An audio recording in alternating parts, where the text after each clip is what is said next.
முழுமையாக பார்க்கும்போது இந்த பட்ஜெட் எப்படி இருக்குன்னா, இந்த அரசு அமைஞ்சு கிட்டத்தட்ட 100 நாட்கள் ஆயிடுச்சு. 100 நாட்களில் இந்த அரசுடைய மார்க் அப்படின்னு யாரை கேட்டாலும் மிகப்பெரிய ஒரு 0 சொல்லுவாங்க, 0 அப்படின்வாங்க. அதே மாதிரி இந்த பட்ஜெட்டும் இன்னைக்கு மிகப்பெரிய ஒரு 0.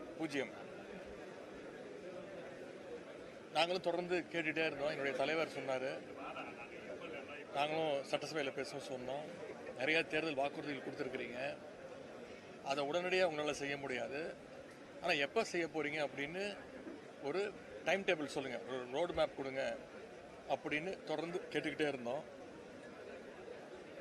அந்த வாக்குறுதிகள்லாம் எப்போ நிறைவேற்றுவீங்கன்னு தொடர்ந்து இந்த அரசிட்ட கேட்டுக்கிட்டே இருந்தோம்.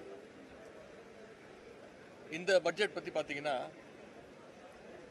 எங்களுடைய திராவிட மாடல் அரசு, எங்களுடைய தலைவர் கடந்த ஆட்சியில் என்னென்ன திட்டங்கள்லாம் கொண்டு வந்தாங்களோ அதற்கு மேலாம் ஒரு ஸ்டிக்கரை ஒட்டியிருக்கிறாங்க.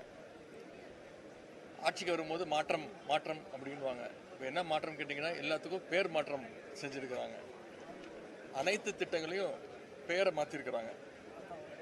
தேர்தல் பிரச்சாரத்தின் பொழுது ஒரு வாக்குறுதி என்ன சொன்னார்னா, தமிழ்நாட்டில் பிறக்கக்கூடிய அனைத்து குழந்தைங்களுக்கும் அந்த தங்க மோதிர திட்டம், தாய்மாமன் தங்க மோதிர திட்டம் அப்படின்னு சொன்னார்.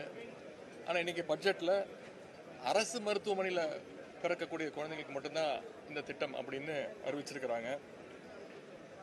கொடுத்த வாக்குறுதிகளை நிறைவேற்றுற மாதிரி பட்ஜெட்டில் எந்த திட்டமும் எந்த அறிவிப்பும் இல்லை.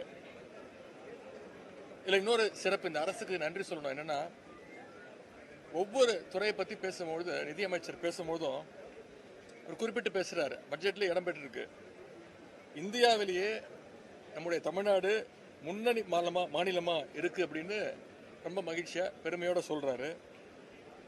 திராவிட முன்னேற்ற கழகத்துடைய சாதனைகள் எல்லாம் இப்போவாச்சும் ஒத்துக்கிட்டார் அப்படிங்கிறதுக்கு நாங்கள் எங்களுடைய நன்றியை இந்த அரசுக்கு, நிதியமைச்சருக்கும் முதலமைச்சருக்கும் தெரிவிச்சுக்கிறோம்.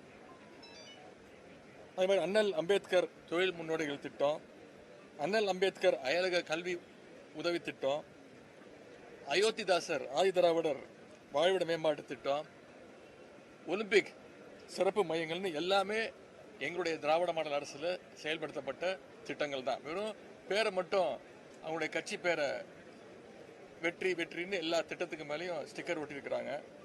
அதை இன்னைக்கு பேரை மாற்றி வெற்றி மடிக்கணினி திட்டம் அப்படின்னு பேர் வச்சிருக்கிறாங்க. கலைஞர் கனவு இல்ல திட்டம், அதோட பேரை மாற்றி வெற்றி வீடு திட்டம் அப்படின்னு பேரை மாற்றி வச்சிருக்கிறாங்க.